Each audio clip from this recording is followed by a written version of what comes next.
मैं आलोक स्वागत करता हूँ सभी का electrical with Alok YouTube channel पे। काफ़ी दिन बाद ये वीडियोस आप लोग के बीच अपलोड कर रहा हूँ आज। जैसा कि एसएससी जेई 2023 का नोटिफिकेशन आउट है और फॉर्म भरने का सिलसिला चल रहा है। काफ़ी बच्चों ने फॉर्म फिल कर भी लिया होगा और काफ़ी बच्चे कर रहे होंगे या करने वाले होंगे। 16 अगस्त फॉर्म फिलिंग का लास्ट डेट है। तो काफ़ी सारे इस वीडियोस एसएससी जेई को लेके आ गए। इसी कड़ी में एक और इम्पोर्टेंट वीडियोस जो आप लोग के लिए हो जाते हैं, क्योंकि एसएससी जेई के एग्ज़ाम बीटेक और डिप्लोमा दोनों स्टूडेंट देते हैं। तो आपको एक्चुअली पता होना चाहिए कि बीटेक वालों के लिए कितने स्कोप हैं और जो बच्चे डिप्लोमा करके इस एग्ज़ाम को दे रहे हैं उसके लिए कितने स्कोप हैं, किस-किस डिपार्टमेंट स्कोप है। साथ ही साथ इस वीडियोज़ में हम लोग डिटेल में चर्चा करने वाले हैं कि एसएससी जेईई के एग्ज़ाम के थ्रू किस-किस डिपार्टमेंट्स में पोस्टिंग होती है, किस-किस डिपार्टमेंट में जॉब होता है और उस डिपार्टमेंट के लिए रिक्वायरमेंट क्या-क्या है। एलिजिबिलिटी हर एक डिपार्टमेंट के लिए अलग-अलग है, किसमें मेडिकल की ज़रूरत है, किसमें मेडिकल नहीं लगती है, किसमें क्या डिप्लोमा बीटेक दोनों एलिजिबल है, किसमें नहीं एलिजिबल है, या एक्सपीरियंस को लेके जो भी सारे डाउट है वो सभी इस वीडियोज़ में हम लोग क्लियर करने वाले हैं। और साथ ही साथ जब आप एग्ज़ाम देते हैं आपको पता होना चाहिए कि भले वैकेंसी बहुत ज़्यादा है, टोटल वैकेंसी भले 1400-1500 के आसपास हो, बट आपको पता होना चाहिए कि आप एक्चुअल कितने के लिए फाइट कर रहे हैं, आपका कंपटीशन किन स्टूडेंट से है, आपका स्टूडेंट किस ग्रुप से, आपका कंपटीशन किस ग्रुप से है। ओवरऑल वैकेंसी तो बहुत है, हो सकता है कुछ उसमें सिविल बटेंगे, इलेक्ट्रिकल बटेंगे, फिर अलग-अलग डिपार्टमेंट बटेंगे, तो एक्चुअल वैकेंसी लास्ट में जब आप देखेंगे तो काफ़ी कम बचता है। तो आपको एक्चुअल कॉम्पिटिशन पता होना चाहिए कि आप कितने सीट पे फाइट कर रहे हैं। आप कितने सीट पे फाइट कर रहे हैं, तो ये चीज़ आप लोग को पता होना चाहिए। इससे क्या होगा कि बहुत डिप्लोमा वाले बच्चे को पता चल जाएगा, अच्छा हम सिर्फ इस डिपार्टमेंट में एलिजिबल है। अगर हमारे पास एक्सपीरियंस है तो हम कितने डिपार्टमेंट में एलिजिबल है। बीटेक वाले जो स्टूडेंट होंगे जो बीटेक के डिग्री के बेसिस पे एग्ज़ाम देंगे, उसको पता होना चाहिए कि अच्छा मेरे पास क्या-क्या अपॉर्च्युनिटीज़ हैं, कहाँ हम किस-किस डिपार्टमेंट में हम जा सकते हैं। तो मेनली इस वीडियोज़ का टॉपिक इसी पे बेस्ड रहने वाला है। तो आइए हम लोग इसके बारे में सबसे पहले देखना स्टार्ट करते हैं। तो सबसे पहले मैं अपना इंट्रो दे दूँ। मेरा नाम आलोक है और मैंने एसएससी जेईई 2022 में ऑल इंडिया रैंक 9 सिक्योर किया है। मैं खुद अभी सीपीडब्ल्यूडी डिपार्टमेंट मिला हुआ है और उसकी जॉइनिंग की प्रक्रिया अभी चल रही है। तो मैं भी डिप्लोमा के बेसिस पे ही ये इस एग्ज़ाम को फेस कर रहा था। मेरे भी डिप्लोमा जस्ट 2021 में कंप्लीट हुए और 22 में पहला फॉर्म आया था तो मैंने उसे फ़िल किया था। मैं भी आप लोग की तरह फ्रेशर स्टूडेंट था, लेकिन मैंने क्या किया था कि उस नोटिफ़िकेशन से काफ़ी वो एक डाटा निकाल लिया था कि मैं कितनी सीट पे फाइट कर रहा हूँ। ओवरऑल तो 2700 समथिंग वैकेंसी थी 2022 में, बट एक्चुअल हम कितने सीट पे फाइट कर रहे हैं ये जानना काफ़ी ज़रूरी था और कॉम्पिटिशन आपकी मेहनत भी उसी लेवल का होना चाहिए। तो आइए सबसे पहले हम एसएससी जेईई से होने वाले डिपार्टमेंट की बात करते हैं, किस-किस डिपार्टमेंट में पोस्टिंग होती है। तो मेन जो है मैं उसकी बात बता दूँ जिसमें अच्छे खासे सीट रहते हैं। सीपीडब्ल्यूडी जिसका मतलब है सेंट्रल पब्लिक वर्क डिपार्टमेंट, यही सबसे चर्चित है। उसके बाद हम लोग आते हैं मिलिट्री इंजीनियरिंग सर्विसेज में, जो कि डिफेंस मिनिस्टर के अंदर आते हैं। उसी के अंदर एक बीआरओ है, बॉर्डर रोड ऑर्गेनाइजेशन। हम इस सभी डिपार्टमेंट के बारे में आगे डिटेल्स बात करने वाले हैं कि किसका वर्किंग प्रोफाइल कैसा है और किस में क्या-क्या सुविधाएँ हैं, क्या नहीं है। ओवरऑल ब्रीफली देखें, साथ ही साथ कुछ NTRO national testing research organisation में भी जाते हैं, लेकिन उसमें बहुत कम सीट रहते हैं, 2, 4, 5 सीट रहते हैं हर साल। साथ ही साथ आप लोग सीडब्ल्यू सेंट्रल वाटर रिसर्च इस तरह की एक संस्था, इसमें जा सकते हैं। साथ ही आप लोग फड़क्का बराज ये सब है, बट टॉप लीडिंग वैकेंसी जो होती है जिसमें ज़्यादा होते हैं वो है सीपीडब्ल्यूडी, एमईएस और बीआरओ। इन सभी में ही वैकेंसी डबल डिजिट में होती है, बाकी सभी डिपार्टमेंट वैकेंसी सिंगल डिजिट में ही रहती है और कभी-कभी तो रहती भी नहीं है। तो इसीलिए हम लोग सबसे पहले बात करने वाले हैं बीआरओ को लेके, उसके बाद एमईएस, फिर लास्ट में सीपीडब्ल्यूडी के बारे में बात करने वाले हैं। तो मैं अगर बीआरओ की बात करूँ तो मैं आप लोग को बता दूँ कि बीआरओ के लिए एलिजिबिलिटी क्राइटेरिया क्या है। जो बच्चे बीटेक करके आए हैं वो सीधे एलिजिबल है उसके लिए, और जो बच्चे डिप्लोमा के बेसिस पे हैं उसको डिप्लोमा प्लस 2 इयर्स का वैलिड एक्सपीरियंस सर्टिफिकेट चाहिए। तो सबसे पहले आप लोग को माइंड में क्लियर भी होगा कि वो डिप्लोमा के बच्चे जिसके पास वैलिड एक्सपीरियंस सर्टिफिकेट नहीं है वो बीआरओ में नहीं जा सकते हैं। जिस बच्चे के पास डिप्लोमा प्लस 2 इयर्स का वैलिड सर्टिफिकेट है वही बच्चे बीआरओ में जा सकते हैं, या नहीं तो आपके पास डिग्री होना चाहिए, यानी कि बीटेक की डिग्री होनी चाहिए। तो बीआरओ के लिए ये है क्वालिफिकेशन। अब इससे क्या हुआ कि बहुत बच्चे को पहले पता चल गया कि हम तो बीआरओ के लिए एलिजिबल हैं ही नहीं। तो अच्छी बात है, अगर आपको पता है कि आप बीआरओ के लिए एलिजिबल नहीं है, आपके पास एक्सपीरियंस नहीं है, आप डिप्लोमा बेसिस पे है, तो आपके लिए जो एलिजिबल है, आप जिस डिपार्टमेंट में आप उसकी तैयारी करेंगे। और साथ ही साथ जब एलिजिबिलिटी क्राइटेरिया, इसकी वर्किंग प्रोफाइल की मैं बात करूँ, देखिए बीआरओ बॉर्डर रोड ऑर्गेनाइजेशन, ये मिनिस्ट्री ऑफ डिफेंस यानी रक्षा मंत्रालय के अंतर्गत काम करती है। जैसा कि नाम से भी क्लियर है, इनका काम है कि बॉर्डर एरियाज में रोड का निर्माण करना। आपको पता है बीआरओ की मेनली पोस्टिंग जो होती है वो नॉर्थ ईस्ट एरिया में, और या नहीं तो फिर नॉर्थ साइड जो एरिया है जैसे जम्मू कश्मीर, लद्दाख, इन सब जगहों पे जहाँ पे बीआरओ के वर्क चलते हैं वहाँ उनका पोस्टिंग होता है। वहाँ रहने के वो हाई मतलब एल्टीट्यूड एरिया है, तो उसको इसके लिए आपको उसके सैलरी में ऐड होते हैं एल्टीट्यूड मतलब अलाउंस करके कुछ पैसे एक्स्ट्रा ऐड होते हैं। बट ये मैं आपको बता दें कि इनकी पोस्टिंग कहाँ कहाँ होती है, साथ ही साथ इसके लिए एलिजिबिलिटी क्राइटेरिया क्या क्या है। अब इसी तरह दूसरे डिपार्टमेंट की अगर हम लोग बात करें तो वो है military engineering services. Military engineering services के लिए भी क्वालिफिकेशन का क्राइटेरिया बिल्कुल बीआरओ के जैसा है। जो बच्चे डिप्लोमा पे हैं उसको 2 इयर्स का वैलिड एक्सपीरियंस सर्टिफिकेट की ज़रूरत है, और जो बच्चे बीटेक के बेसिस पे इस फॉर्म को फिल कर रहे हैं उनके लिए किसी प्रकार की एक्सपीरियंस नहीं ज़रूरत है। मतलब बीटेक वालों के लिए हम कह सकते हैं डायरेक्ट वैकेंसी है, ओपन सीट है, लेकिन डिप्लोमा वालों के लिए कंडीशन है कि उसके पास 2 ईयर का वैलिड सर्टिफिकेट होना चाहिए, एक्सपीरियंस सर्टिफिकेट होना चाहिए। साथ ही साथ वो सारे एक्सपीरियंस सर्टिफिकेट आपके उस डेट से पहले होने चाहिए जो कि क्रूशियल डेट होने वाला है आपका। जैसे इस बार के लिए क्रूशियल डेट 16 अगस्त 2023 होने वाला है। तो उस डेट से पहले आपके एक्सपीरियंस कंप्लीट होने चाहिए।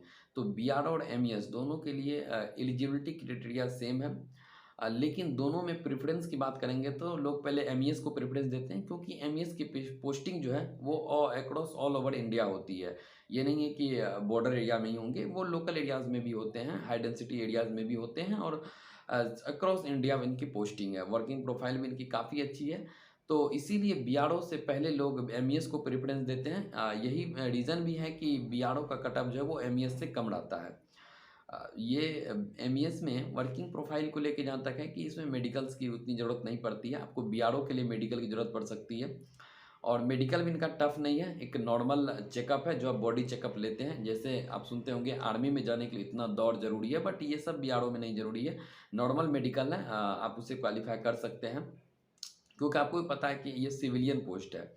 आपके जेई के पोस्ट है, सिविलियन पोस्ट है, तो इसके लिए उतनी टफ है, हार्ड एंड टफ मेडिकल की ज़रूरत नहीं है। साथ ही साथ बीआरओ और एमईएस में बहुत सारी एक्स्ट्रा फैसिलिटीज़ भी मिलती है गवर्नमेंट की तरफ से, क्योंकि आप मिनिस्ट्री ऑफ डिफेंस के अंतर्गत आते हैं। आप बॉर्डर पे काम कर रहे हैं, तो आपको जो भी एक्स्ट्रा फैसिलिटीज़ हैं वो मिलती है।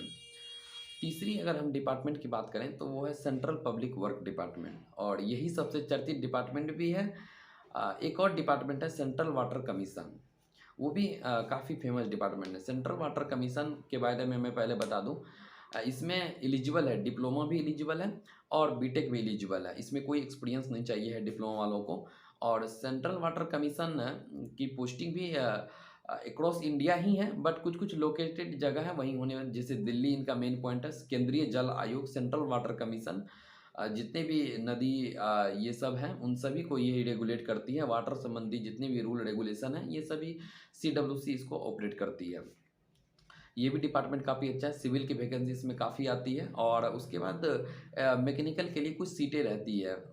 आप लोग इस बार देख लेंगे कितनी सीटें सीडब्ल्यूसी में दी है, क्योंकि 2022 के वैकेंसी में जो सीडब्ल्यूसी अपनी सीट डिक्लेयर किए थे, लेकिन बाद में वो सारे सीट विड्रॉ कर लिए, वापस ले लिए। यानी 2022 में किसी भी बच्चे को सीडब्ल्यूसी यानी सेंट्रल वाटर कमीशन नहीं मिला है। सारे के सारे सीट वो वापस ले लिए थे। तो आप लोग 2023 के वैकेंसी में देख लेंगे कि कितनी सीटें वो हैं। और उसमें और सीपीडब्ल्यूडी, ये दो डिपार्टमेंट हैं जिसमें डिप्लोमा वाले भी डायरेक्ट एलिजिबल है विदाउट एनी एक्सपीरियंस सर्टिफिकेट, और गेट बीटेक वाले तो एलिजिबल है ही। तो ओवरऑल ये क्लियर होता है कि बीटेक वालों के लिए सारे वैकेंसी ओपन है। बीटेक वालों के लिए सारे वैकेंसी, चाहे वो एमईएस हो, बीआरओ हो, सीपीडब्ल्यूडी या सीडब्ल्यूसी, और बाकी जो भी छोटे छोटे डिपार्टमेंट हैं वो सभी एलिजिबल है। लेकिन डिप्लोमा वालों के लिए जिसके पास अगर एक्सपीरियंस सर्टिफिकेट नहीं है तो वो नहीं जा सकते हैं एमईएस में, नहीं जा सकते हैं बीआरओ में। उनके लिए मेन बचता है सीपीडब्ल्यूडी और सीडब्ल्यूसी। सीपीडब्ल्यूडी के बारे में बात करूं तो सेंट्रल पब्लिक वर्क डिपार्टमेंट, यानी कि ऑल ओवर इंडिया में जितने भी सेंट्रल गवर्नमेंट के प्रोजेक्ट होते हैं, जितने भी सेंट्रल गवर्नमेंट के बिल्डिंग्स होते हैं या नेशनल हाईवेज होती हैं, ये सारे के सारे सीपीडब्ल्यूडी के अंतर्गत ही आते हैं। इन सारे का ऑपरेशन कौन करते हैं? सीपीडब्ल्यूडी, ऑपरेशन मेंटेनेंस सारे कुछ सीपीडब्ल्यूडी के हाथ में है। और सीपीडब्ल्यूडी सबसे पुराना डिपार्टमेंट भी है अगर हम बात करें, और इंजीनियरिंग के सेक्टर के लिए सबसे पुराना डिपार्टमेंट यही है। लॉर्ड डलहौजी के समय इसकी स्थापना हुई थी, 1853 के आसपास इसकी स्थापना होती है। और इसी में अगर हम प्रमोशन की बात करें सीपीडब्ल्यूडी में भी, तो प्रमोशन भी काफ़ी अच्छा है। अब आप जूनियर इंजीनियर है, प्रमोट होकर असिस्टेंट इंजीनियर बनेंगे, फिर assistant executive engineer, executive engineer, मतलब एक हायरार्की इसमें काफ़ी अच्छी है। साथ ही साथ एसएससी जेई से जितने भी डिपार्टमेंट मिलते हैं सभी के लिए सैलरी बेसिक पे सभी का इक्वल है। बेसिक पे और डीए सभी के लिए समान रहते हैं। और उसके बाद फिर वर्किंग प्रोफाइल, जैसे एमईएस और बीआरओ में जो होते हैं उनको हाई एल्टीट्यूड का अलाउंस मिलता है और उनको ट्रेवलिंग अलाउंस इस तरह से है। फिर सीपीडब्ल्यूडी में भी कुछ अलाउंस है, ट्रेवलिंग अलाउंस है। ये सब डिपार्टमेंट वाइज वेरी करते हैं, सैलरी ऊपर नीचे होता है, वो डिपार्टमेंट वाइज वेरी करते हैं। सीपीडब्ल्यूडी के बारे में अगर हम बात करें तो इनका वर्किंग प्रोफाइल इसमें इलेक्ट्रिकल मैकेनिकल सेम पोस्ट पे एलिजिबल है, और फिर सिविल में काफ़ी वैकेंसियाँ रहती हैं। और जितने भी सेंट्रल गवर्नमेंट के वर्कर है, अगर मैं एग्जांपल के लिए आपको दूं कि अगर कोई इनकम टैक्स का बिल्डिंग है और उस बिल्डिंग का मेंटेनेंस होना है, तो सिविल के जो जेई है उनका वर्क है कि उसका एस्टिमेशन तैयार करना कि कितने का एस्टिमेशन आने वाला है उस मेंटेनेंस को लेके, सारा कुछ वो आप करेंगे। फिर वो उस ऑडिट होके पास होगा, फिर जो भी ठेकेदार है आप वर्क को सुपरवाइज करेंगे, जो भी साइट पे वर्किंग है वो आपके सुपरविजन में वर्क होगा। तो ये है सिविल के लिए। सेम इसी तरह इलेक्ट्रिकल के लिए है कि अगर कहीं इलेक्ट्रिकल वायरिंग होनी है या इलेक्ट्रिकल इंस्टॉलेशन का मेंटेनेंस चलना है तो उन सभी चीज़ों के लिए एस्टिमेशन तैयार करना। हाँ, लेकिन एक फ़र्क है सिविल और इलेक्ट्रिकल में। इलेक्ट्रिकल मैकेनिकल के लिए जो पोस्ट है कि सिविल वालों के लिए थोड़ा फील्ड ड्यूटी रहता है। अगर हम कहें तो 40-60 ऑफिशियल वर्क, तो 60% फील्ड ड्यूटी भी रहते हैं। लेकिन अगर हम इलेक्ट्रिकल मैकेनिकल के लिए बात करें तो उसके लिए 80%, 70-80% वर्क ऑफिशियल ही होते हैं, और बाकी फील्ड ड्यूटी थोड़ा कम होता है इसमें, क्योंकि आपको भी पता है कि सिविल के कंस्ट्रक्शनल वर्क काफ़ी ज़्यादा हैं as compare to electrical work. तो इसी के तहत इसके सीट भी देखते होंगे काफ़ी ऊपर नीचे रहते हैं। तो अब यहाँ से आप लोग को क्लियर हो चुका होगा कि जो बच्चे डिप्लोमा के बेसिस पे हैं उनका स्कोप कहाँ कहाँ है, सीपीडब्ल्यूडी और सीडब्ल्यूसी। और आपको ही पता है कि सबसे ज़्यादा कटअप भी किसकी जाती है, तो सीपीडब्ल्यूडी और सीडब्ल्यूसी की जाती है। यानी कि आपको तैयारी करनी है किसके लिए, तो सिर्फ सीपीडब्ल्यूडी और सीडब्ल्यूसी के कटअप को टारगेट करते हुए, ना कि बीआर और एमईएस के कटअप को टारगेट करते हुए। क्योंकि अल्टीमेट आपका जॉब तो लगना उसी में है। आपके पास वैलिड एक्सपीरियंस सर्टिफिकेट है नहीं तो आप फिर बीआर और एमएस के पीछे क्यों दिमाग लगाएंगे। लेकिन जो बच्चे बीटेक करके हैं वो भी अपना फर्स्ट प्रेफरेंस सीपीडब्ल्यूडी को ही देते हैं, और उसके बाद वो सीडब्ल्यूसी या बीआरओ या एमईएस को रखते हैं। लेकिन उसके लिए है तो स्कोप सही कि वो तो आ सकते हैं एमईएस बीआरओ में, तो थोड़ा डिप्लोमा वालों के लिए मुश्किल हो जाता है, कंपटीशन टफ हो जाता है, क्योंकि उसके लिए कुछ लिमिटेड डिपार्टमेंट है। बट इससे घबराना नहीं है, क्वेश्चन सारे डिप्लोमा बेसिस पे ही रहते हैं, सारे यही लेवल है। और आपने देखा 2022 के रिजल्ट में देखा काफ़ी सारे बच्चे डिप्लोमा बेसिस पे ही क्वालिफाई किए हैं। और इस बार तो सिलेबस चेंजेस करके डिप्लोमा वालों के लिए थोड़ा और आसान कर दिया है कि आप लोग डिप्लोमा वाले जो होते हैं उनका ऑब्जेक्टिव प्रैक्टिस अच्छा होता है, तो आप लोग ऑब्जेक्टिव के बेसिस पे मेंस देंगे, और फिर काफ़ी आसान कर दिया है खासकर डिप्लोमा वालों के लिए। तो घबराने की भी ज़रूरत नहीं है। ये नहीं कि बहुत कम सीटें बच जा रही हैं हमारे लिए, जितनी है ये सोच के तैयारी करें कि आपको सिर्फ एक सीट चाहिए। फिर भी सीपीडब्ल्यूडी इलेक्ट्रिकल में 124 सीटें हैं, आपको सिर्फ एक सीट चाहिए। तो बस आप एक सीट के लिए मेहनत करें। ये थी एक जानकारी जो कि ओवरऑल आपको पता होनी चाहिए कि अगर आप डिप्लोमा से हैं तो आपका स्कोप किस किस में है, अगर आप बीटेक से हैं तो आपका स्कोप किस किस में है। बाकी सभी रिस्पेक्टेड जॉब है ऑल इंडिया, मतलब जेई के लिए सबसे बेस्ट जॉब एसएससी जेई ही है। क्योंकि आपको भी पता अगर कोई अदर पीएसयू में है या किसी और स्टेट जेई में है, वो फिर भी लेकिन एग्ज़ाम देते हैं एसएससी जेई का। ये एसएससी जेई का ही एग्ज़ाम है जो कि ऑल इंडिया रैंक जारी करती है, और इसकी रैंक की वैल्यू होती है। अगर आप अच्छे रैंक लाते हैं तो आपके मतलब आपके वेटेज को देखा जाता है, क्योंकि ये ऑल इंडिया रैंक पब्लिक करता है। बाकी आप अदर डिपार्टमेंट दें उसमें रैंक की उतनी चर्चा नहीं होती है। अभी आरआरबी जेई आने वाले हैं या बीटेक एग्ज़ाम में भी रैंक की चर्चा नहीं होती है, रैंक की चर्चा सिर्फ एसएससी जेई में ही होती है। तो इसलिए इस नज़रिए से भी आप लोग के लिए काफ़ी इम्पोर्टेंट हो जाता है कि रैंक को लेकर। साथ ही साथ आप लोग फॉर्म फिलिंग करते वक्त भी ध्यान रखें, क्योंकि हमारे ग्रुप के बहुत सारे बच्चे हैं जो कि फॉर्म फिलिंग कर तो देते हैं बट अभी काफ़ी परेशान हो रहे हैं कि डॉक्यूमेंट को लेके। तो बहुत सारे पिछले वीडियोस में मैंने ओबीसी और इन सभी को लेके बात किया था कि वो क्या होना चाहिए। तो आप लोग उन सब को देख के केयरफुली फॉर्म फिल करेंगे, कोई गलती नहीं करें। मैं बार-बार कहता हूँ कि जितनी सावधानी से आप एग्ज़ाम में क्वेश्चन्स अटेम्प्ट करते हैं, जितनी सावधानी से आप पेपर देने जाते हैं, उतनी ही सावधानी की ज़रूरत है आपको फॉर्म फिल करते समय। एसएससी का फॉर्म फिल करते समय आप उतनी ही सावधानी रखिए, क्योंकि जब आप फाइनल डीवी के लिए जाएँगे, तो फिर उस समय आपको ये क अगर कोई गलती करते हैं, तो आपको ये गलती उसमें खलेगा। इसीलिए आप लोग ऐसा कोई गलती ना करें, पूरा प्रोसेस को देखें करके। यूट्यूब पे भी बहुत सारे अवेलेबल हैं, तो कोशिश करें उस तरह से करने का। अच्छे इंटरनेट कनेक्शन के साथ फॉर्म फिल करें। जहाँ नहीं जान रहे हैं, कोशिश करें उससे ग्रुप में आके डाउट को पूछें। अगर किसी लड़के ने फिल किया है तो उनसे कॉन्टैक्ट करें और फिर उनसे सही फॉर्म को फिल करें। अभी आप लोग इसी टारगेट को लेके एग्ज़ाम देंगे। जब आपका पीडी हो जाएगा, आपका मेंस हो जाएगा और फिर डिपार्टमेंट अलॉट होंगे, तो उसी के बीच हम सेपरेट डिपार्टमेंट वाइज़ लाएँगे कि सीपीडब्ल्यूडी का वर्किंग प्रोफ़ाइल क्या है, इसकी पोस्टिंग कहाँ-कहाँ होती है, इनकी सैलरी कितनी होती है और इसका प्रमोशन क्या-क्या है, क्वार्टर्स कैसे हैं। इन सभी चीज़ों को लेके उस अभी कोई मतलब नहीं रह जाता है, क्योंकि अभी आप तैयारी के दौर में हैं। तो आपको बस मैं इसलिए आज ये बताया कि किस-किस डिपार्टमेंट में आप जा सकते हैं, क्या स्कोप है, क्योंकि आपका टारगेट आपको दिखना चाहिए। आप अंधेरे में तीर नहीं चला रहे हैं कि हम एसएससी जेईई की तैयारी कर रहे हैं। आप एसएससी जेईई में किस-किस डिपार्टमेंट की तैयारी कर रहे हैं और उस डिपार्टमेंट की कट ऑफ कितनी जाती है। इसलिए आप लोग को ये जानना काफ़ी ज़रूरी था, जो मैं आज वीडियो में काफ़ी बताया। तो उम्मीद करते हैं आप लोग के ये सारे डाउट क्लियर हुए होंगे। साथ ही साथ अगर एसएससी जेईई प्रिपरेशन के संबंधित स्ट्रेटजी कोई वीडियो देखनी हो, चाहे वो नॉन टेक की हो, टेक की हो, आप एक बार टेलीग्राम चैनल विजिट करें, वहाँ पे भी सारे वीडियोज़ के लिंक दिए हुए हैं।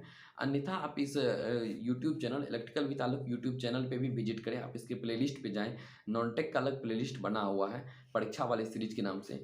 डेली टारगेट सीरीज़ का वीडियोज़ था, बट उसे फिलहाल कंटिन्यू नहीं किया गया है, स्टॉप कर दिया गया है। उसके अलावे भी आपके एसएससी जेईई के प्रिपरेशन स्ट्रेटजी क्या होनी चाहिए, कैसे आप नॉन टेक में अच्छे स्कोर करें, रीजनिंग में कैसे करें, जीके जीएस में कैसे करें और फिर आप करंट को कैसे कवर करें और साथ-साथ टेक्निकल में कैसे अच्छे स्कोर करें। अगर मैं अपनी स्कोर की बात करूँ तो मेरा प्री में स्कोर 148 है, 148, और मेंस में मेरा स्कोर 265 है और ओवरऑल 413 नंबर है, 413 नंबर मेरे हैं और ऑल इंडिया रैंक 9 है। तो मैंने भी सेम स्ट्रेटजी जो फ़ॉलो किया था उसे उस वीडियोज़ में शेयर किया हूँ। तो आप लोग उम्मीद करते हैं उस वीडियोज़ को देखेंगे और वहाँ से कुछ अपनी तैयारी में इम्प्रूवमेंट करने की ज़रूरत पड़ेगी, तो आप उसे इम्प्रूव करेंगे। साथ ही साथ अगर आपको कोई डाउट आ रहे हो तो आप टेलीग्राम पे ज़रूर टेक्स्ट करें, ताकि मैं उस डाउट को देखते हुए नेक्स्ट वीडियोज़ का टॉपिक क्या रखूँ, उन पे मैं ज़रूर विचार करूँगा। और फिर आप लोग के तैयारी में हम एंटायर एग्ज़ाम तक आपके साथ हैं, चाहे वो तैयारी रिलेटेड हो या फिर कंटेंट रिलेटेड किसी तरह का दिक्कत हो, तो आप ज़रूर एक बार टेलीग्राम चैनल विजिट करें और इस चैनल को विजिट करें। अगर आपको कंटेंट सही लगता है इसके, तो आप इस चैनल को लाइक सब्सक्राइब भी कर सकते हैं। तो मिलते हैं हम लोग नेक्स्ट वीडियो में नए टॉपिक के साथ, तब तक के लिए धन्यवाद।